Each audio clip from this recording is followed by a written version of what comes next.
Hey everyone, welcome to Beginnings, the show that asks, where do creative people come from? My name is Andy, I'm the host of the show, and a writer and performer based in Los Angeles, California. How is everyone doing? I'm doing well sitting here. It's 1 a.m. Squee is next to me. I just went to the dentist for the first time in 2 years.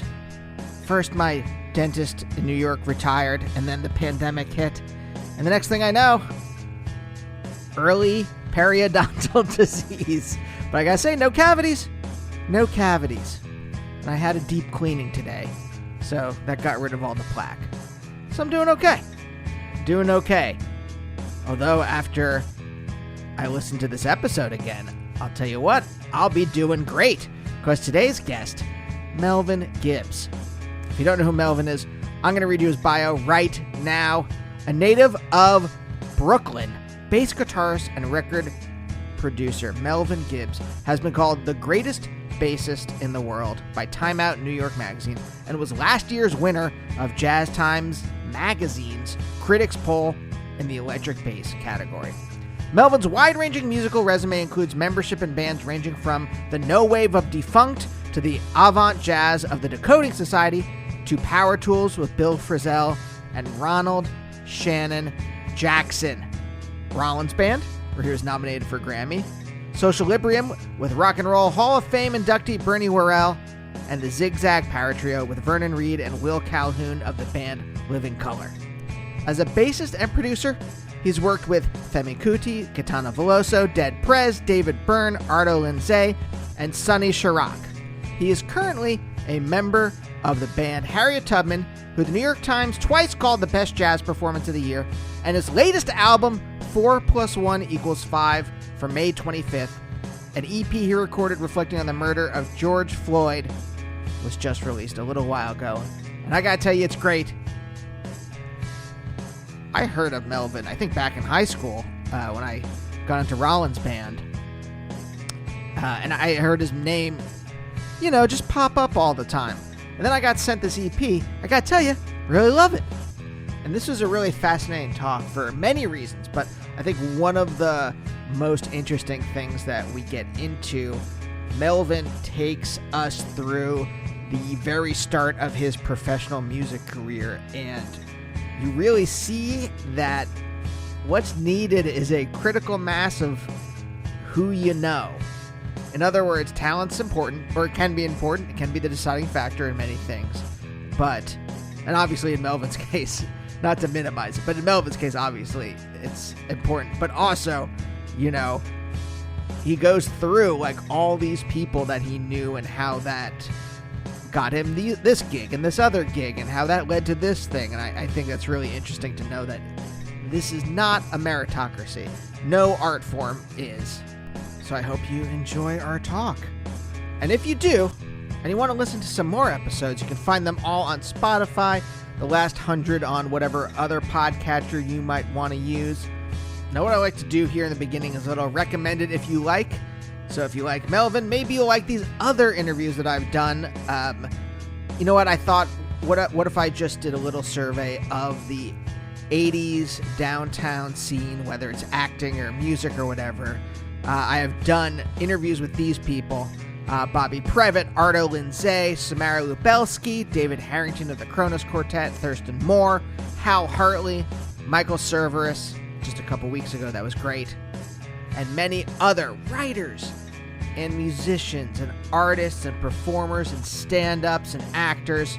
So if you like what you hear and you want to subscribe to the show, you can do it on whatever podcatcher you use.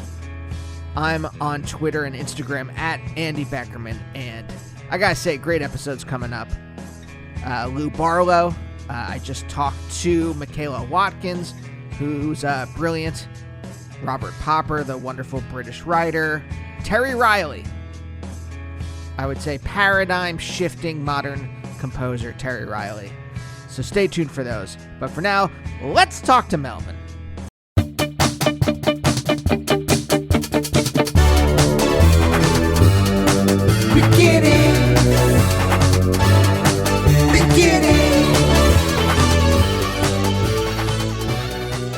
Are you in New York right now? I'm I'm in scenic Brooklyn. Yes, my hometown. Yeah, I miss it very badly. My wife is from Harlem, and we lived in New York her for most of her life, and then I lived there for 10 years, and now we're in Los Angeles, and it is just, I don't know. Did you when you were in Rollins Band? Did you live out here? No, I always tell that. I've been telling that story lately this week when we had the big meeting when finally decided to join the band. They're like, okay, you're in the band. I said, wait, not so fast. There's one question. Do I have to move to LA? And they were like, no. And I was like, good. Yeah. Yeah. But things have changed, it's funny. I have this conversation with people a lot. I mean, LA is kind of much, it's a pretty interesting place right now, but it seems like a lot of LA people are migrating to New York. So I guess things are circling back around again. I don't know. It seems like when I talk to musicians, here's the thing. The baseline is the vibe of LA is if you're like super relaxed, if you are into weed and you just have I find a lot of people who are from the South, born in the South, really like Los Angeles because they like the laid back vibe. But if you're from the East Coast, if you're from New York or Boston or like somewhere around there, it this town does not match the anxiety that lives in my heart. And so it is just, I just feel like out of sorts all the time, even if things are nice right now. Things are okay. We're getting back into society. Like there's no real huge, personal problems. Obviously society is crumbling, but when you're dealing with LA people, you got to start with taking a deep breath. It's like everything is yoga class, slow down. It's like, I remember I used to call out there and people would be like, why are you talking so fast? It's like, okay, let me slow down. Not as slow as you're going to be like down south, but yeah, it's definitely on the spectrum. Yeah. And I found that living on the East Coast, I didn't come from money, so I learned how to hustle. And so I find that a lot of the people here who grew up either in show business, their parents are in show business or something like that, they don't have any hustle because they just they never needed to learn how to do it. So everything has this relaxed, it'll get done. And I'm just no, it won't. I have to do this. You can go live in a mansion in Brentwood. I don't have that luxury. Yep. That's definitely a thing. It's definitely a thing. Do you, I'm curious, you grew up in Bed-Stuy, right?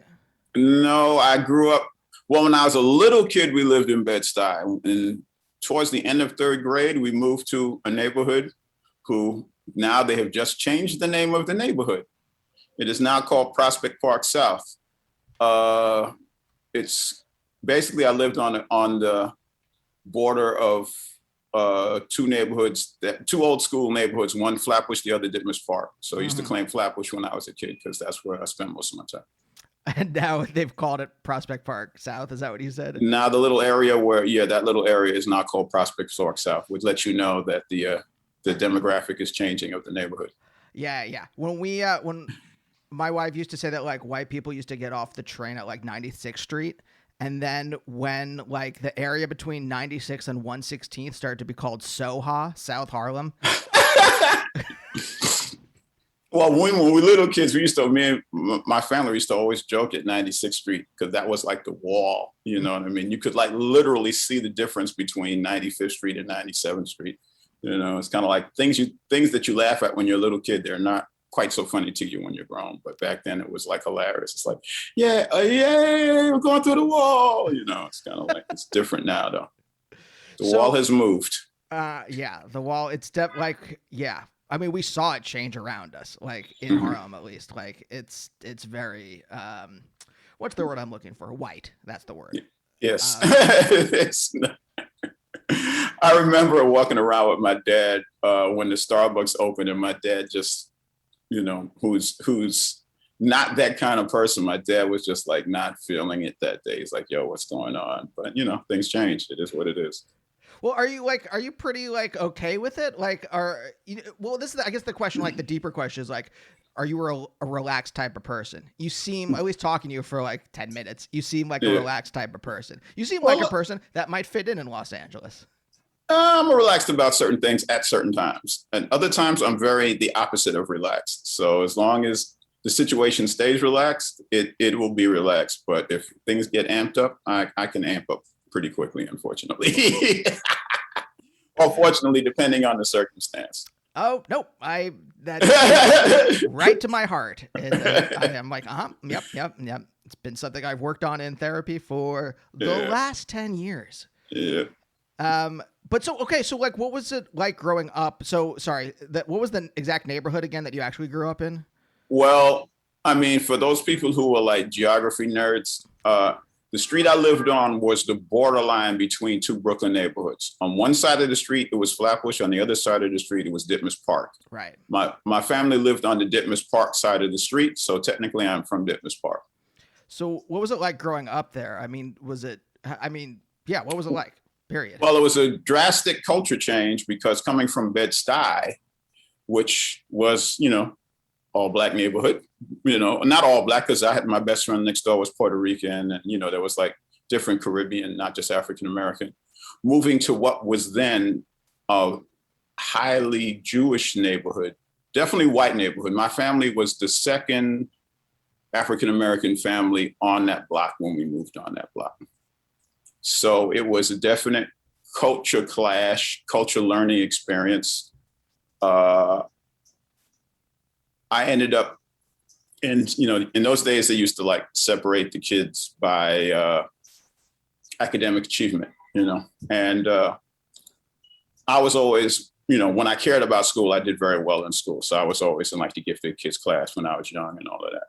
And when we moved from Bed-Stuy to Ditmas Park, they put me in like 3-8 or something like that. You know what I mean?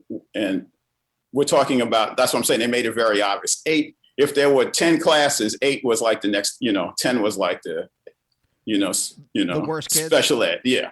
So they put me in like the almost bottom. Bed-Stuy was in the gifted class, and then we moved to Ditmas Park, and I'm in like number 8.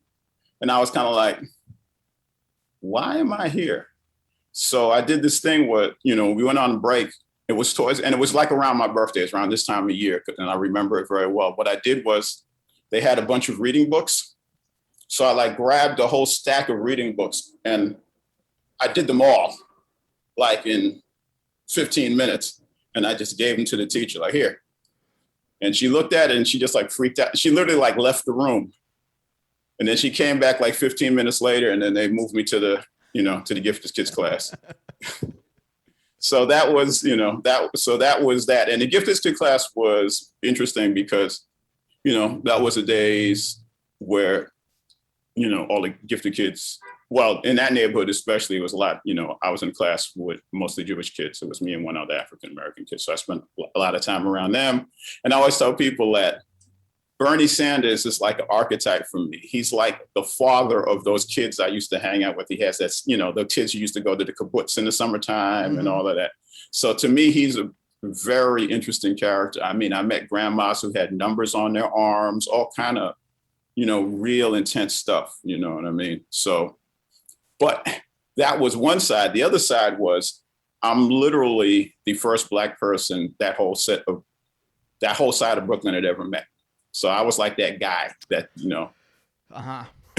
Yep. But in the meantime, my parents were still my parents, and their best friends still lived in the projects, and my aunt still lived in the projects. My other aunt lived in the South Bronx. My grandma lived in East New York. So I had this weird dichotomy where during the week I was with these kind of upscale Jewish kids whose parents were doctors or whatever. And then on the weekend, I'm in the projects, or I'm in the South Bronx, which, literally, my aunt lived in the literal Fort Apache. I remember there was a time, I remember for a while, we used to go up, we go up on the subway, and for a while, the subway stop was free because somebody literally bombed out the subway stop, and they didn't bother to replace it. So the train was free for months, so it was this kind of weird dichotomy between things that I grew up, experience sets that I had. So okay, so you're basically like the ambassador to this Jewish area in Ditmas Park. For those kids, yeah, definitely. Yeah. And I was also kind, what I mean? It's kind of I was definitely a sort of liminal character. Yeah, ambassador, and they were ambassadors for me because they taught me that the world was, the world had more possibilities than, you would imagine, growing up in Bed-Stuy, or, because, the Jewish experience has certain commonalities with the African-American experience. Yeah. There was a certain level of understanding there that was, the parents would see me and they wouldn't freak out, stuff like that. It was cool, and then you learn, things you learn later, and my father being my father, he was a very interesting character. He also decided he worked in another neighborhood further in Brooklyn, neighborhood called Flatlands, which is now another West Indian neighborhood. But at that time, it was even wider than Ditmars Park was. And he decided to join a church there. So he basically integrated the church. So we were there. So that was like, so that was the combination. That was another set of experience, because I'm going to this white church with my parents. And then in the meantime, my cousins in Harlem, they run the music program in the gospel church on 125th Street. Right. So it's kind of like I have this other kind of dichotomous experience. So it was, it's really interesting, and just kind of like learning about people and growing up, with it. I have a very particular experience that, one of the great things though, within all of that, one of my favorite memories of church. Oh, I have a bunch of, it's like I have a bunch of good friends, like my peers from church were still friends. But one of my great memories was, I guess I was maybe that was my 11th birthday, 10th or 11th birthday. One of our senior officers of the church was friends with Muhammad Ali. And as a surprise, they decided to have him call me. And he called me on the phone, and I was straight up, did not believe it was him. And he was talking to me, and he was like, "Why are you so quiet?" And I was kind of just like, and he's like, you don't believe it's me, do you? Well, actually, no. It's kind of like, it's funny because, you hear all these stories of the jazz musicians about when Miles Davis calls the house and they all don't believe it's Miles, they believe it's somebody, it was kind of like that. I finally got it that, and then when I saw the adults laughing, that's when I was kind of like, oh yeah, I am actually talking to Muhammad Ali. What do you even say? Like, if I see like a celebrity somewhere here in Los Angeles, I stay as far away from them as possible, because I'm just like, what am I going to say I saw Bob Odenkirk at a party. I'm like, what am I going to say to Bob Odenkirk? Like, I'm just going to stay literally as far across the room as possible. What do you even, Muhammad Ali calls like, what do you say to him? Like, what is he, what happens? I hope Frazier doesn't beat your, I didn't curse back then, but hopefully, right. I hope you win against Frazier to that, the kids version of, you about to get your ass beat. I was just very I was just a really sarcastic kid even back then. Yeah. No, but that was such a great experience. But as far as fame, that's the thing about New York. That's the thing. Nobody cares about fame. You can get on like that famous incident where Jay-Z got on the subway. Did you ever see that video? No, I didn't. Where he hopped on the subway to go from Manhattan to Barclays Center for some reason. And he happened to sit next to this, they framed her as this kind of generic old white lady, but she's actually a pretty famous visual artist. And he kind of just strikes up this conversation with her, and she doesn't know who the heck he is. You know what I mean? And that's kind of how it is. You can get, nobody cares, here, Yeah. The only two people, if Michael Jackson climbed out the grave, they would care, but nobody really cares, Yeah. Well, yeah, that's what I miss about New York. That no one's starstruck. You see famous actors on the subway, and you're just like, I don't care. I just want to get to where I'm going. Exactly. Because they're all on it. Everybody's on the train because it's the fastest way to get anywhere. So everybody's on there. You probably see Obama on there. He might be somebody that people would be starstruck if he hopped on the train. Yeah, probably. Or Michelle, definitely people would be starstruck. But but other than that, I can't. I don't really think any living person could stop. Beyonce could probably stop New York City at this point if she showed up. But no, but beyond that, I don't think anybody can. Yeah. So was the church? Even a white church, was that like? some of your first musical experiences? I asked that because a lot of people on the show, they count like, going to church or temple as like the beginning of like falling in love with music. Well, it's kind of a multi-layered story. I don't know. I mean, from the white church, of course, what I remember about that is they would always play like Bach after the benediction when we go out, and the Bach always stuck with me as a little kid.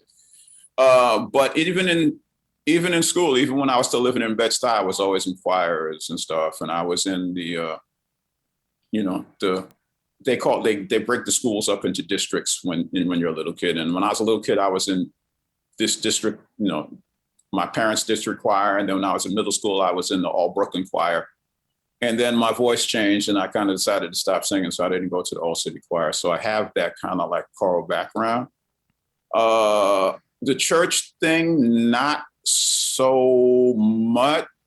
I mean, the church thing becomes more important actually more after I started playing and before. But the thing that's really important is I was a really big record collector. That was like my thing from like age of 12. And one of my best friends, who's still one of my best friends, it so happened that his father owned a jazz club or was one of the owners of a jazz club. So he had a very intense record collection. And I guess I was like 13 or so, and he played On the Corner for me.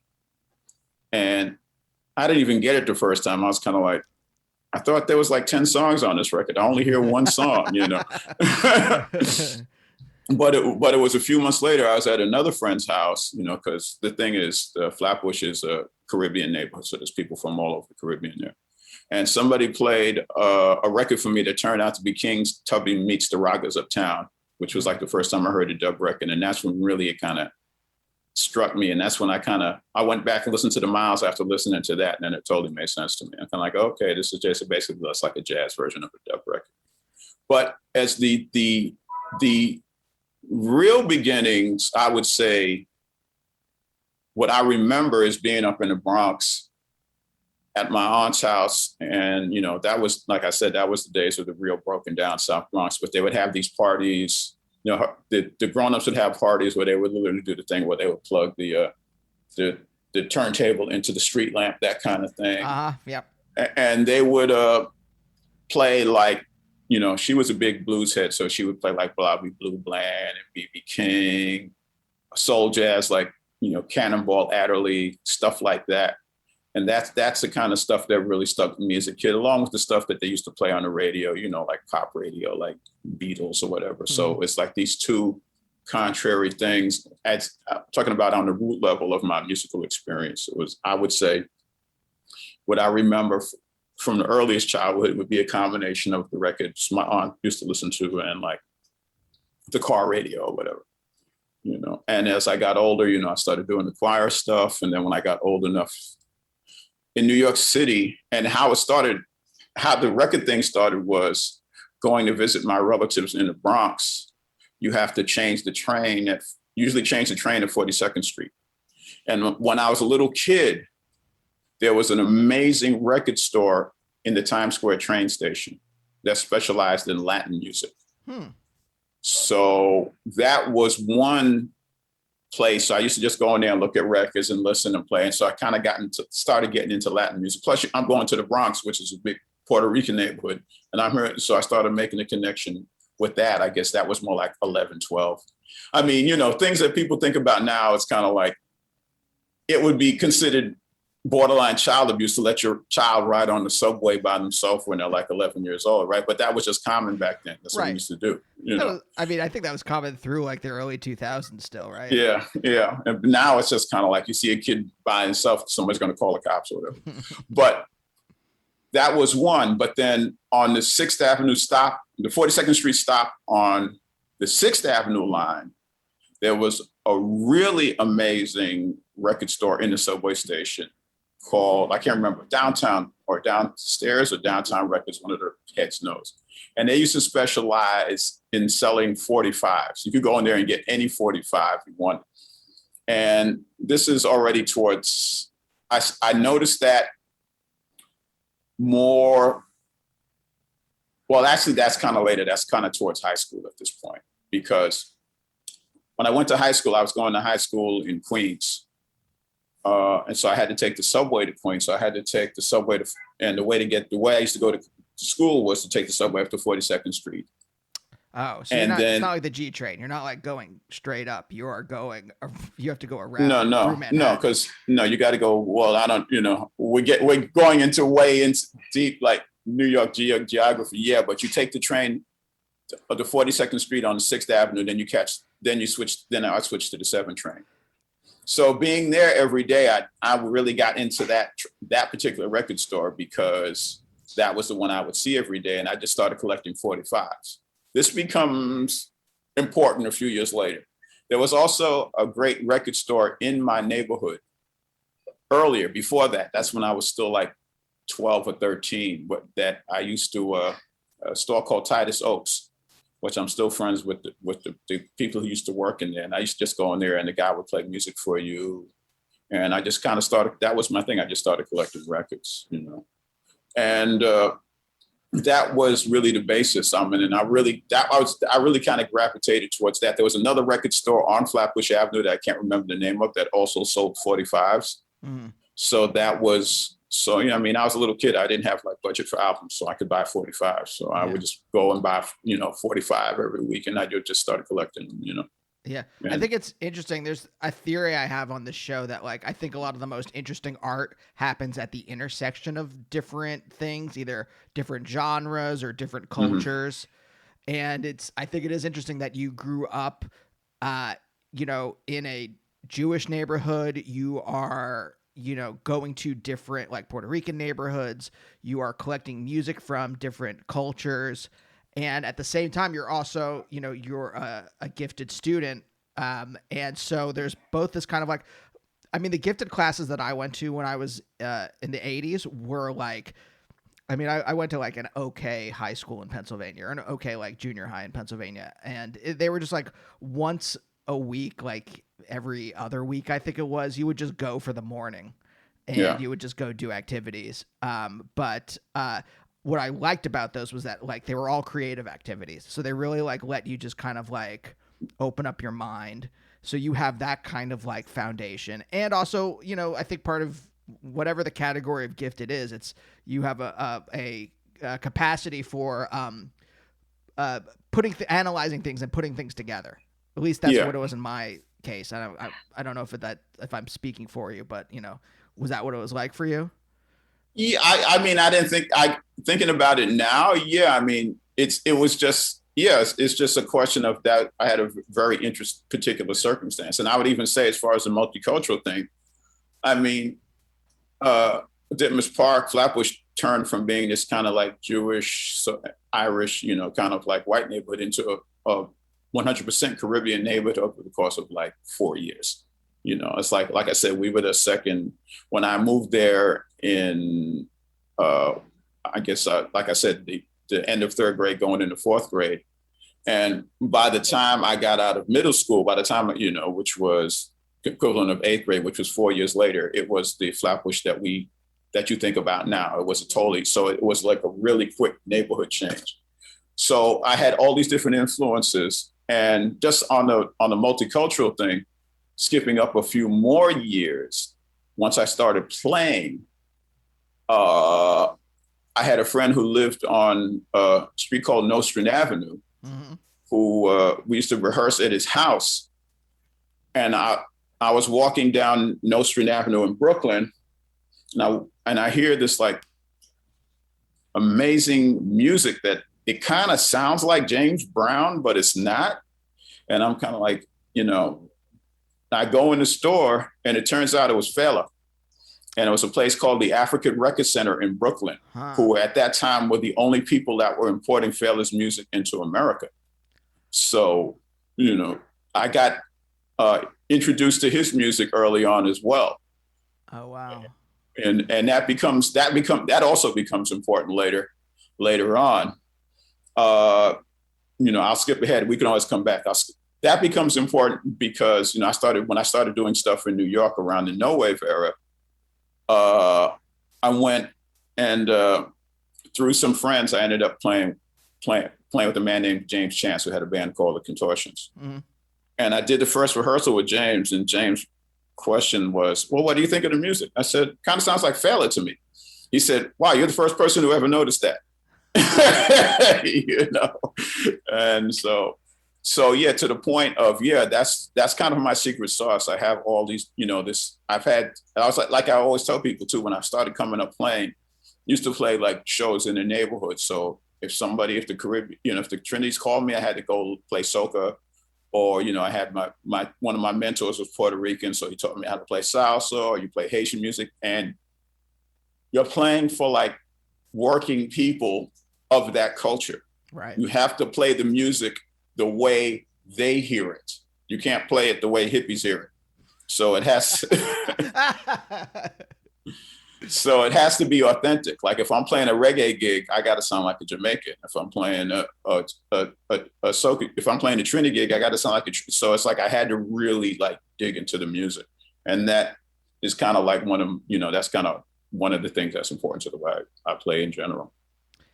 Is it like that? Like at this point, I assume it's natural, but like at that, when you were first starting to like, okay, I have to play whatever genre in this way, were you able to just like naturally kind of fall into that groove, or did it take work to like yeah, you naturally fall into because it's all comes down, it's groups. It all comes down to, you know, it's really, people complicate things. It's funny too, because I was tweeting today about, you know, some kid was trying to learn some Jameson bass parts, and I kind of left out, the important part of the conversation is that all of these grooves are based on dancing.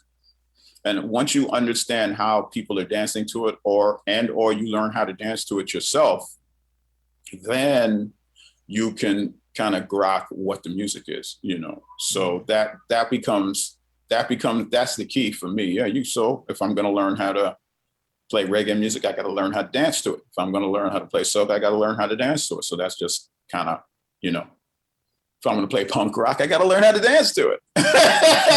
Out there pogoing or in the pit or whatever, right, that's part of what it is, you know? Right. That's literally what I was imagining, is just pogoing. Yes.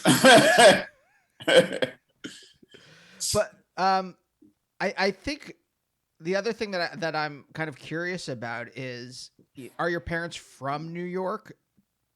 No, my parents, God bless them, they're both gone now. My parents are from South Carolina. My mother was from the more interior of South Carolina, the Florence, Darlington area, and my father is Gullah Geechee. He's from an island called Wadmala Island. So I have that aspect of my culture in me as well. I have the Geechee thing in me as well. Was that like instilled in you as a kid, or is that something like you learned about later on in life? And kind of both. I mean, you know, when the relatives would get together as a group, they would all talk, you know, we Gullah or whatever, and we'd have to go get a translator, or we'd have to sit there and figure it out, you know, until, you know, or when I was with my grandma, you know, she basically kind of, you know, I learned from osmosis, just sitting around her, just, you know, catching the words that weren't like the English we had in New York. And I didn't really think about it until one day, I can't remember, maybe one of the Jewish kids gave me a book about American history or something. And I'm kind of reading about these people from the islands, Sea Islands. And I'm kind of like, Dad, are we going? And he's like, yes. So, and that's when it became kind of because when I was a kid, it was kind of a stigma from being down there if you were in New York, because they were kind of country, because exactly the things that are great about those people was exactly the things that made stigma. They were kind of isolated, you know, they didn't really intersect with white people the same way. They had their own language, you know, so that they were kind of like stigmatized because of that. But then as, you know, culture evolved and as people got proud of being Black or whatever, it became like fashionable to have that heritage or whatever. Yeah. So I've experienced both sides of that. I mean, it's also interesting, not to keep pushing this point, but growing up in a Jewish neighborhood, you're also growing up with people whose parents and grandparents spoke Yiddish, probably, right? And so there's a similar kind of, like, you're growing up in a place that has a similar kind of vibe, right? Of like, your peers are also like trying to figure out what their grandparents are saying in Yiddish. Yeah. Right. Yeah, it's some of that. Yeah, it's kind of like the kids that I grew up, they all went to Hebrew school, right? That was that set of things. So they had their little, they had their thing and they learned their language. So yeah, there was a commonality. I mean, for me, the thing, like I said, the thing that I think, again, when I think about those kind of things in heritage, you think about the grandma. So it's like I said, the grandma who had the number on her arm or whatever. I still think about her all now.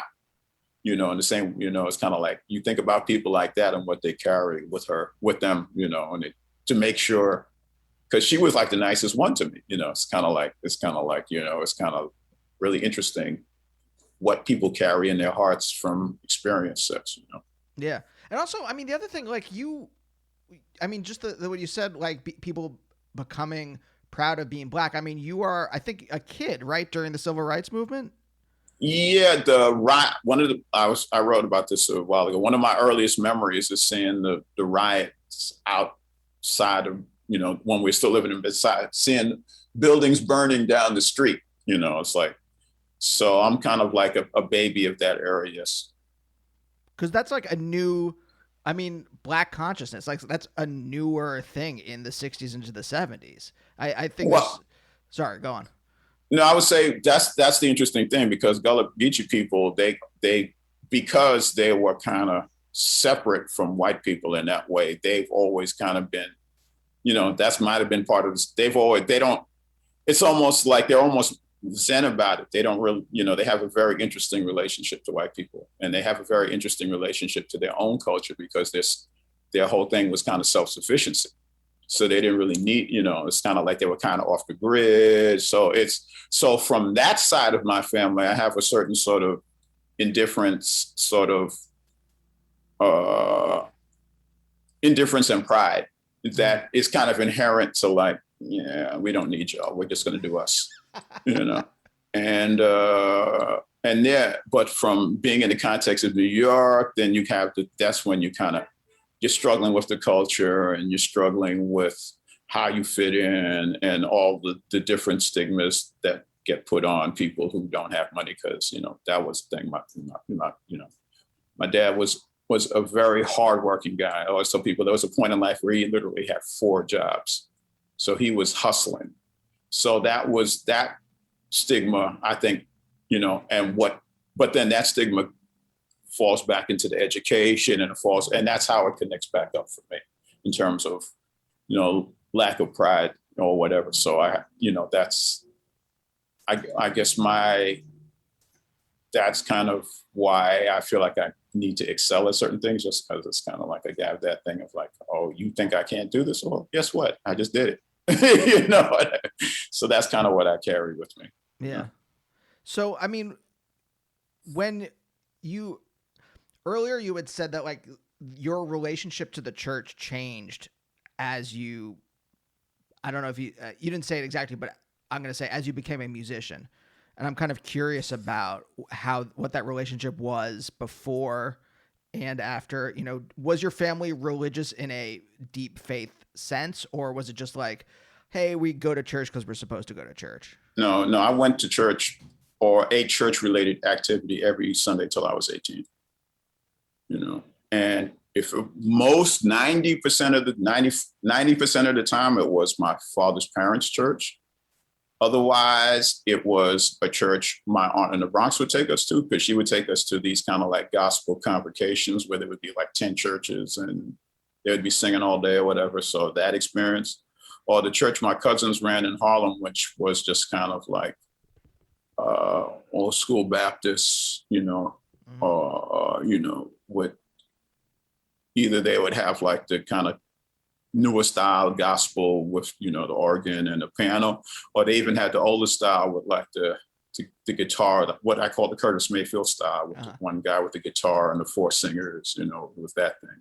So it became important to me once I started playing, once I was into like funk and disco and prog rock and all of that. But once I started playing music and I started having to do my homework to become a musician, then I kind of started paying a lot more attention to the music that I kind of took for granted. Just like I kind of took my Gullah Geechee culture for granted. It's the same thing with the music. It's your cousin's music. You don't think about it like that. It's just, okay, we're going there.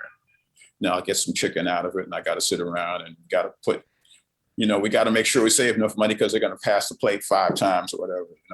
That's kind of how I thought about it. But then, going to the church, I just kind of started paying more attention to how the music was structured. And I always tell people that, one of the main influences in my playing, I mean, there's two main influences that you wouldn't imagine. Well, one of them is, they're all cousins, because they're my dad's cousins, but the older ones, we used to call them aunts and uncles, because they were older. And my aunt was one of the church keyboardists, right? And my cousin is a really great keyboardist. He played with Shirley Caesar and Aretha and all that. He's a really great keyboard player. But his mom was an okay keyboard player. But she had one trick, which is that she had figured out which note on the bass would shake the building. So she would play her little thing, and then she would hit that note, and the whole building would just shake. And basically, we're talking about 808s before 808s were born. So she would do this thing, and she would be hitting the rhythm, and she'd be hitting quarters, or she'd be hitting some rhythm on the foot, and it would just make the building jump. And that's definitely something I stole from her. So, I mean, at what point do you start to think, oh, this is something I want to do for real? This is not just it's not just something I enjoy, or it's not just a hobby. It's something that I actually want to play music for a living, or I want to pursue this, or I'm going to go after this, or however you thought about it. Well, I guess towards my late teens, I kind of decided, I went through a small career where I actually thought I wanted to be a preacher. I did a bit of that, and I realized that was not something I really wanted to do. And I was actually in school. Ironically enough, I was going to school for aviation mechanics. That was ironically what I was studying in school. And I realized at a certain point that I wasn't going to want to do that for a living, basically because at that time, I don't know what it is now, but at that time, to become to become a working airplane mechanic, you had to have 50,000 hours of experience. And the only way to get 50,000 hours of experience is to do 2 tours in the Air Force. So I knew I was not going to do 6 years in the Air Force. So it became a question of, okay, what am I going to do? And I was really into music. So I kind of just, that was the beginnings that was still kind of like disco-ish era, out of the disco era. I lived in the Caribbean neighborhood, so I knew people who had tape machines and all of that. So music became a thing that I thought about. And I really was seriously thought about DJing, because that was the thing. I used to, when I was in high school, I used to make little like pause button mixtapes and all of that kind of stuff. That was really kind of what I was into then. But it turned out that, and I always tell this story, but it's such a great story that I'll tell it. I can tell it all the time. The person who lived literally in the next apartment to us was this character that we used to call Beretta, because us and the kids knew him as this guy who had all these crazy exotic pets. He would come outside. He would have his cockatiel on his shoulder. Mm-hmm. And, he had a monkey for a while, and the monkey, he would bring the monkey out. So, when I turned, I guess I was 12 or 13, I got into keeping tropical fish. That became my thing. I was just like, so one day I was coming home from the pet store and I had a plastic bag full of fish.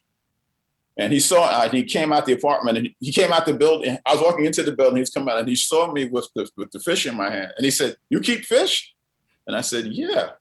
He said, "Hey, come in." The person lived next door to me, and I had never been in their apartment before. I went in there, he had like 6 fish tanks in there. And it turned out that was one of his side hustles, was like supplying fish to pet stores. So he wrote me and my younger brother into his scheme, because my father was the superintendent of the building. There was empty space in the basement. So we convinced my father to clean out some empty space, and we put like 20 fish tanks down there. And we really kind of bumped up his like fish hustle. But it turned out that the fish hustle was a side hustle. He was actually a musician, and he was a conga player. And he used to kind of like sub for Airto, and he was actually pretty good. So he got me into listening to music. And the thing, he talking about cultures. He's the one who introduced me to Folkways records. I remember he played for me the Folkways Music of Cameroon, and I listened to it, and I was kind of like, there's a beat in there. It's like very interesting. It's like 3, but it's like 4. I mean, I've never, it's like hearing it as like a 13-year-old, right, who didn't grow up in that culture. You're hearing something really different. So I kind of, because I kind of looked up to this guy, we bonded. And one day I told him, I said, hey, man, I'm really thinking of, I either want to be a DJ or a bass player. And he said to me, and this is a lesson for all of us. He said to me, hey, man, you should be a bass player because there's no future in DJing. So me believing him, I went and, got like a little job and bought myself a bass, and I started playing bass. And he introduced me to one of my main bass teachers. But he ended up becoming kind of transitioning out of playing instruments into making instruments. And his instruments have become kind of like the standard that like Latin percussionists use. If they're not, he's kind of like, his stuff is kind of famous among that community. Oh, wow. Yeah. So pretty early on, you had a force in your life that was like pointing you in that direction, or you had like an example of someone who was like, oh yeah, I'm doing this for real too. So you can do it for real. Yeah. And then once you start doing it, then you kind of start running into more people who are doing it. And, there's so many people from my neighborhood who, once I got older and started kind of plugging into the people around, there were so many people doing things that it kind of just became, not funny, but interesting, just in terms of that. But yeah, I mean, as far as the music itself, as far as deciding to do music as something that I actually really wanted to do, he was instrumental. And it just so happened that at a certain point, I figured out I was actually good at it. You know what I mean? And I was kind of like, well, I can do this. I was going to, one of my teachers, I was going to a lesson. I guess I was like 2 years into learning how to play at that point. And I showed up to a lesson one day, and the guy was like, no more lessons. I got a gig for you. And he gave me this gig. He was playing in this country music bar. He was playing, It was a country. And so he was just kind of sick of the gig. So he just gave me the gig, like, go do this gig. Cause it's like, boom, boom. I mean, anybody can do that. So, so I was up in there, boom, what was it, a boom, jug band? Sounds like no, it was like traditional country stuff. She was singing. I learned all those like Crazy and Patsy Cline songs and Willie Nelson songs, like all of that era. Yeah, and what so I call learned good country. Yeah, exactly. So it was a male singing, but mostly the female sang most of the stuff. So it was like Tammy Wynette and Patsy Cline and all of that. So I learned all of those, but all of those, it's funny. All of those songs are the same, but they're all different. They're all 1-4-5, but there's always some little trick to each one that you have to learn. So he figured, well, okay, it's time for you to figure out how to do this. So that's kind of how I started doing it. Yeah. So do you think you would have been happy as a DJ?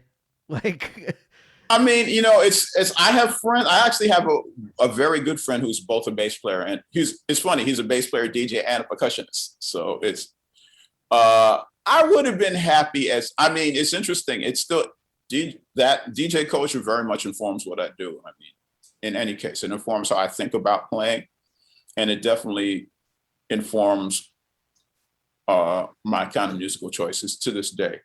I mean, yeah, it's funny because I think DJing, you have like a serious 99%, 1% thing going on with DJing now that you didn't have before. It used to be like, okay, you could be kind of like a middle-class DJ and go DJ around. And I think now either people are using you're either, what's that dude? Steve Aoki, or your Spotify playlist. You know what I mean? There's no middle ground now. Yeah. I mean, that's everywhere. That is like the middle ground of everywhere is like disappearing. I mean, even like, screenwriting or acting. There's a disappearing middle class, and you're either like, you go from like hustling and scrounging to literally, making hundreds of thousands of dollars overnight, and there's nothing in between. Yeah. Yeah. So I totally get that. But like, no, what was it about the bass that kind of like drew you to it in the first place? Well, the bass is the foundation of, African music, and any African-based music is based off of the bass. And for my era, it was like funk music, and I grew up in a large Jamaican community. So between funk and reggae, I mean, that's what it is. And especially when you get to dub music, there's not even any singing. It's just like bass and there's bass drums and sounds. So that's kind of what drew me to, that sound itself is kind of what drew me to it. So that's kind of why I kind of keyed in on it. Yeah. And then like, how do you get involved then in the kind of like early 80s downtown scene? Well, that's a very interesting and hilarious story in its own way. I got into that scene. I mean, the shorter version is because I had three really great mentors on the instrument, on the bass itself. And one of those mentors was the person who used to teach at a organization out back then in Brooklyn called the Muse. That was a community-based cultural organization. And the Black jazz musicians of Brooklyn decided to put a teaching program together so that the kids would learn how to play jazz so the music could continue. And it so happened that the acoustic bass teacher, which I actually played acoustic for a while, was Reggie Workman. Mm. So Reggie actually started me off on bass. Him and a woman that we used to call Miss Lucy, who was the electric bass teacher. And because I have this kind of jazz background, I was doing a lot of, I was doing a lot of stuff in that world. And, but my neighborhood was, a lot of Caribbean music and a lot of funk and a lot of people, like I said, the Caribbeans they were kind of forward thinking in terms of music. So they didn't just play music, they always had equipment. So it's like a lot of the people who became big record producers are from, a couple of people in particular, big record producers came from their neighborhood. But early on, I kind of figured that I kind of noticed that I wasn't really built for popular, quote unquote, music. So I started looking for more avant music to play. And I ended up playing with I ended up in the world, and it's just so happened because I played electric bass. It was the time when music was switching. Everything was, talking about this fusion thing. It was kind of like when the older guys were trying to figure out how to integrate with the younger generation. And they were looking for guys who had the grounding on what they were doing, who were playing like electric bass or electric guitar or whatever. So I kind of fit the bill as one of those like young boys, as they used to call us. So I ended up playing with a lot of the older cats because I had the grounding, but I was a kid, so I knew how to play funk. I could play funk. I wasn't like funk was natural to me. Reggae especially was natural to me, too, which was actually kind of that definitely rare at that time in New York. There were a lot of guys there weren't that many guys outside of the Jamaican community who knew how to play reggae. So I ended up doing a bunch of reggae gigs, and a bunch of things happened at once. I was playing with a bunch of avant-garde jazz guys in the East Village. And it turns out that one of them was very good friends. One of them was basically kind of like mentoring James Chance, Joe Boyd, who started the band D-Funk. James had fallen in with him. And I was playing a lot with Joe at the time. So that was a connection with that. And I was also in a band with Harlem playing kind of more traditional jazz. And it turned out the guitar player was a man named Bern Nix, who was the guitar player in Ornette Coleman's Primetime. Mm. And he brought me in. Through him, I met the drummer who was playing with Primetime at that time, a man named Ronald Shannon Jackson. And simultaneously with that, I was playing with one of the reggae bands from the neighborhood, and I was playing in this club in Soho. And one of my friends, literally from the first band I'd ever been in, come walking in, who I hadn't seen in like 2 years. And it turned out he had kind of reinvented himself, and he was playing guitar with a man named James Blood Omer, who was also, I guess James himself was playing with Ornette at that time. So it kind of brought me into that orbit of the kind of like New York avant-garde when all of those guys were switching over, and I kind of just fell right into them, and the music just felt better to me. You know what I mean? My friends were doing, I had friends who were already doing major pop gigs, and this music just felt better to me personally. Yeah. What is it about it for you? Cause like that's like the first, I remember like hearing like when I was a kid, like, I don't know, like bebop, and like, it didn't do much for me. But then when I heard like Ornette Coleman or Sonny Sharrock or like who like, it really like excited my brain, and I don't know I've never really thought about like what it was, but I'm curious, like for you, like what did it do for you? Like either emotionally or intellectually, or just like.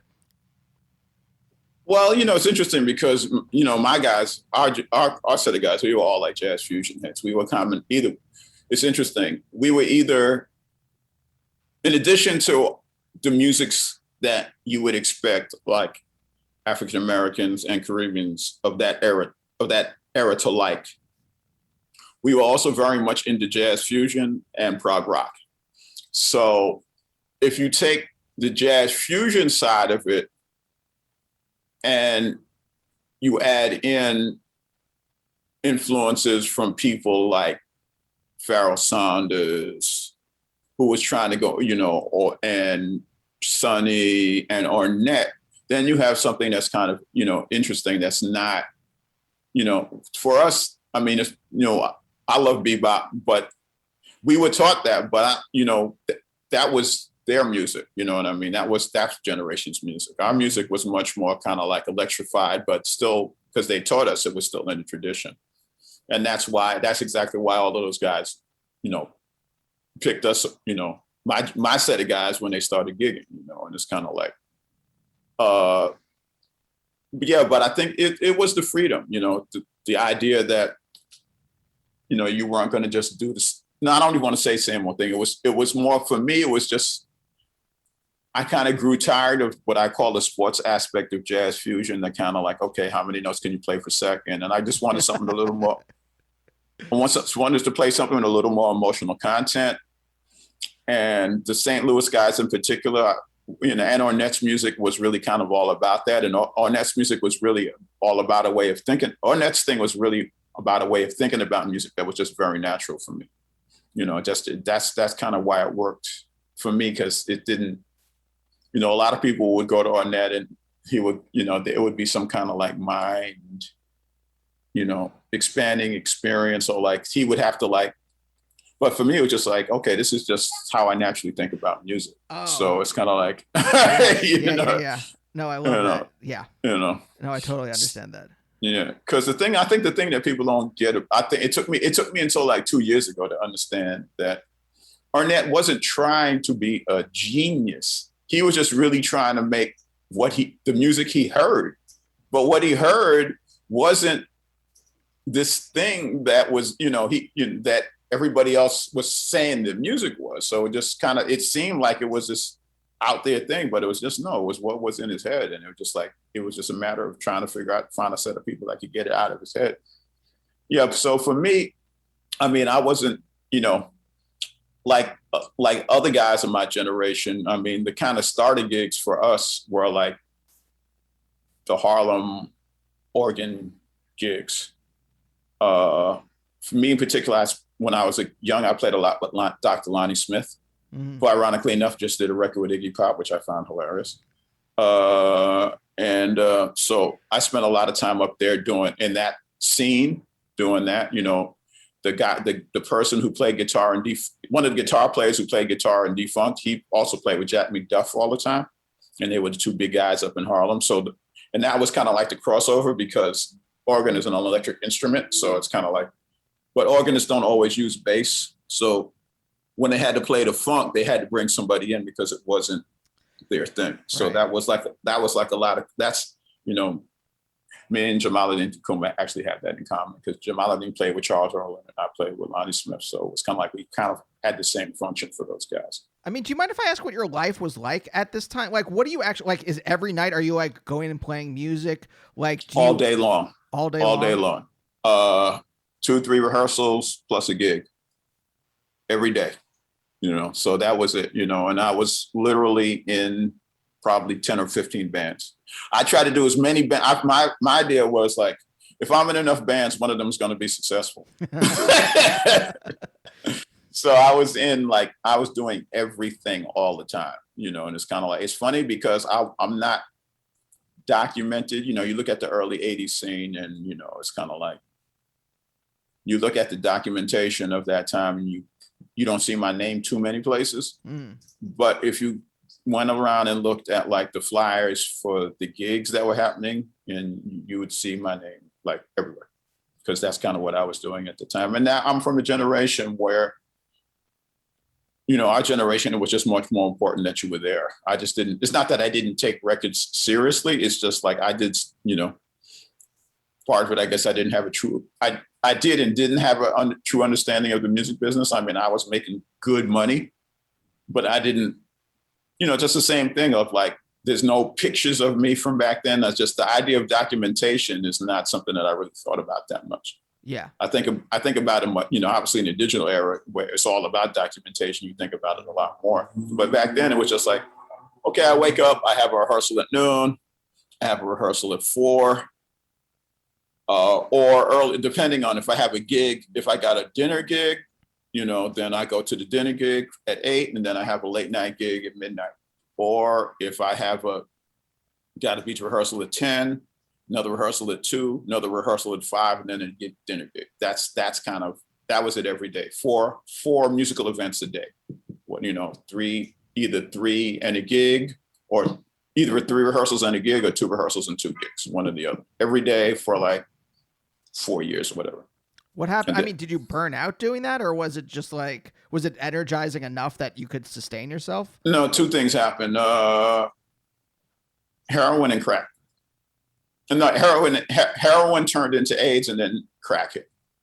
So a lot of the people on that scene had very bad drug problems. And then when AIDS hit, that devastated that whole set of people. Mm-hmm.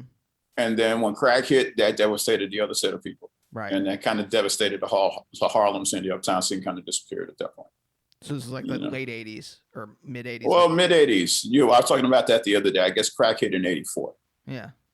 The Reagan year. Crack and Reagan hit at the same. So, and that really, and then in addition to that, you know, there was a technological change. You know, it went from bands to drum machines, and music making was different. So I wasn't gigging as much. I was still hanging. I mean, you know, I used to joke, you know, because that's when the gigs dried up. So it was always, my phone might not be on, or it might be off. But I used to always tell people, well, if you don't know where I am, you can go find me at Dance Interior. I'll be there every night.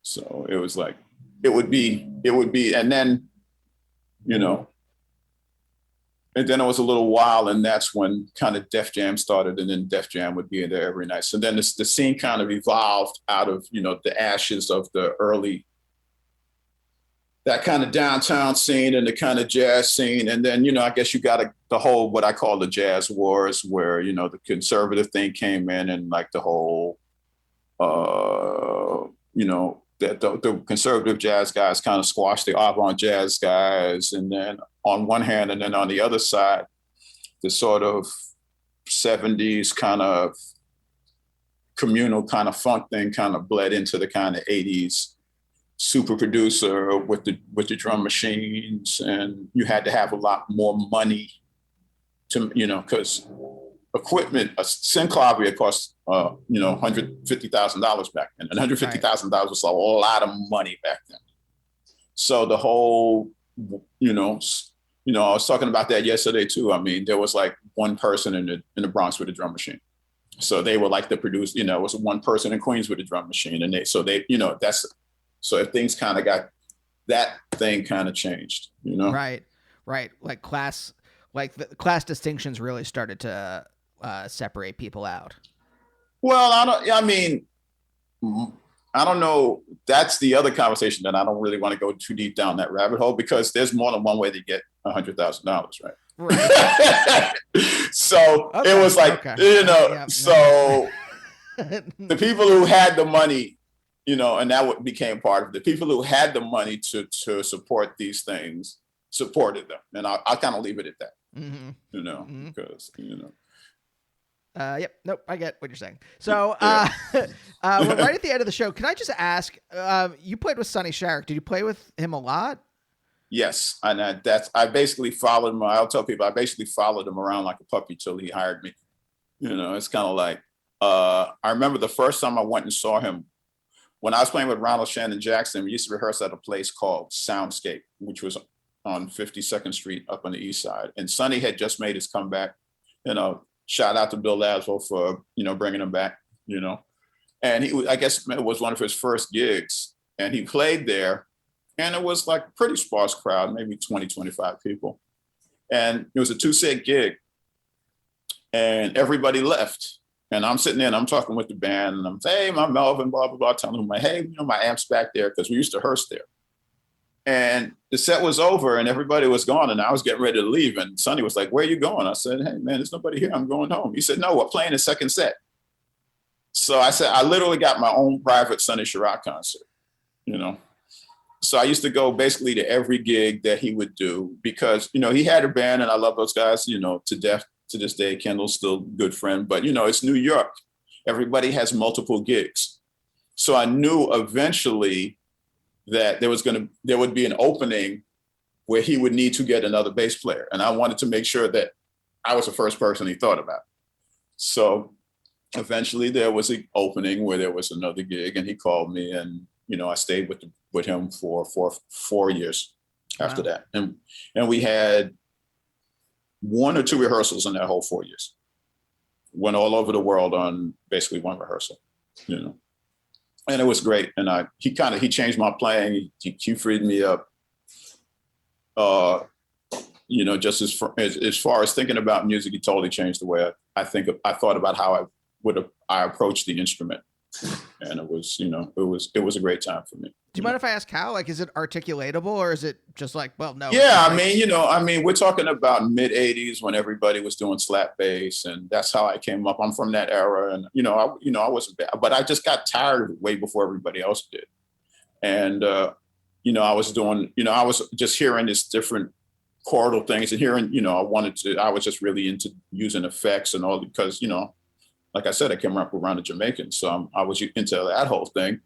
But it wasn't the thing then. But just being around Sonny, I would just finally just say, you know what, I'm just going to play the way I play, and I'm not going to really worry about what everybody else is doing. So I kind of stopped slapping, and I went and bought a distortion pedal, and kind of just went for the way that, starting to play the way I wanted to hear the bass. And that was the main, and he was just really supportive of it. So it was just really important to me. Oh, interesting. So it was like you kind of came into yourself through that. Well, I kind of freed up that part of me that was kind of like hiding back there, like, yeah, okay, you're great and everything, but this is what you really want to do, so I just went ahead and and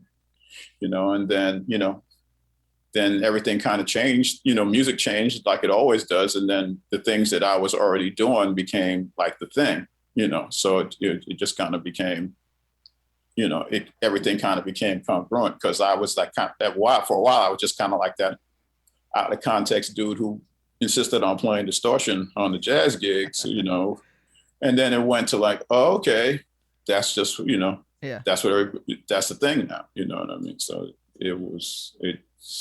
yeah. And it's because I, just being around Sonny, who just did what he wanted to do.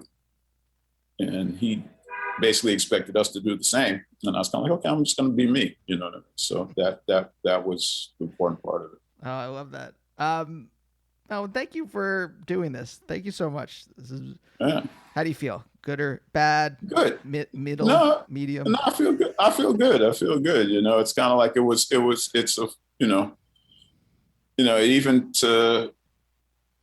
a good time, I mean, this conversation has been good. I mean, what's going on in the outside world, that's a whole nother thing. Right. No. Like dystopia is slowly creeping into the entire world. So yes, but in these personal interactions, I'm like, oh yeah, everything's still cool.